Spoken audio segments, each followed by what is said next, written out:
Hello বন্ধুরা, তোমরা সবাই কেমন আছো? আমি খুব ভালো আছি এন্ড নিয়ে এসেছি তোমাদের কাছে মিনি ভ্লগের থার্ড সিরিজ। তো সেদিন সবাই মিলে আমরা বেরিয়েছিলাম দুর্গাপুজো শপিং করতে। দুর্গাপুজো তো আমাদের সব থেকে বাঙালিদের বড় পুজো এন্ড সেই পুজো রিলেটেড প্ল্যানস প্রোগ্রামস থাকে, তার জন্য সুন্দর সুন্দর ড্রেসেসও পড়তে হয়। ফ্যামিলি সবাই মিলে চলে যাই আমরা শ্রীরামপুরে মার্কেট। বাট বেরিয়ে দেখি এত বৃষ্টি শুরু হয়েছে, ভাবতেই পারবে না। বৃষ্টি পড়েই যাচ্ছে আর আমরা কি করব বুঝতে না পেরে আমরা ওখানেই বসে থাকলাম। আর ওদিকে আমার মাও ওয়েট করছিল, কিভাবে আমরা ওখান থেকে বেরোবো বুঝতেই পারছি না, মনটা ভীষণ খারাপ হয়ে যাচ্ছিল। বাট ফাইনালি আমরা বৃষ্টিটা থামার পর চলে গেলাম লাঞ্চ করতে, বিকজ তখন অলরেডি দুপুর 2টো বাজছিল। ভেতো বলে একটা বাঙালি খাবারের রেস্টুরেন্টে আমরা ভেতরে গিয়ে সবাই খাওয়া দাওয়া করলাম। খাওয়া দাওয়ার ফুটেজটা আমি নিতে ভুলে গেছিলাম, বিকজ এতই টেস্টি খাবার ছিল যে সেটা খাওয়ার সময় আমি আর ভিডিও করিনি। খাওয়া হয়ে যাওয়ার পর আমরা এদিক সেদিক মানে ভেতর রেস্টুরেন্টেরই আশেপাশে খুব সুন্দর বসার জায়গা, ফটো সেশনস আমরা চালালাম। আমি যেহেতু ফটো তুলতে খুব ভালোবাসি, তাই জন্য আমি আরো অনেক ভিডিওস এন্ড ছোট ছোট ক্লিপস নিয়েছি।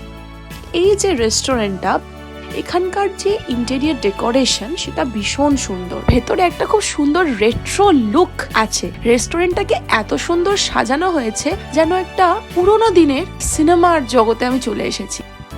একটা স্কুটার দেখে সঙ্গে সঙ্গে অভিষেককে বললাম যে এই স্কুটারে বসে আমাকে একটা ভিডিও তো তুলে দিতেই হবে।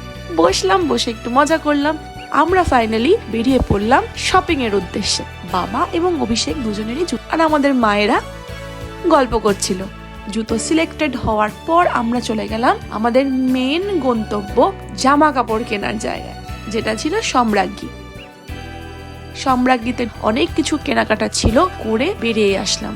কেনাকাটা করে অভিষেকের একটু কেমন লাগছে এত বাজার বলে টাকাগুলো সব খরচা হয়ে গেল, কেমন লাগবে শপিং সেরে যখন বেরোলাম, এত লোক, আমি তো ভাবছি আমি কোথায় চলে এসেছি।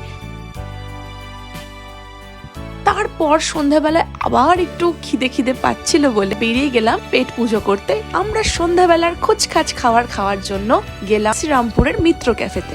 এতক্ষণ জামা কাপড় কেনার পরে একটু স্বস্তি পেলাম। মিত্র ক্যাফের অ্যাম্বিয়েন্সটাও ভীষণ সুন্দর, খুব সুন্দর ইন্টেরিয়র ডেকোরেশন। মিত্র ক্যাফেতে ঢুকেই আমরা ফার্স্টেই অর্ডার করে ফেললাম হট কফি এন্ড তারপরে ফিশ কবিরাজি এন্ড পুডিং। খেতে অসাধারণ ছিল। এরকমই মিনি ব্লগস যদি তোমাদের ভালো লেগে থাকে তাহলে please like, comment, share and subscribe করে দাও সুশান ব্লগস এই চ্যানেলটা, এন্ড ফলো করো আমার Instagram and YouTube channel care of Susmita for fashion related videos. Thank you.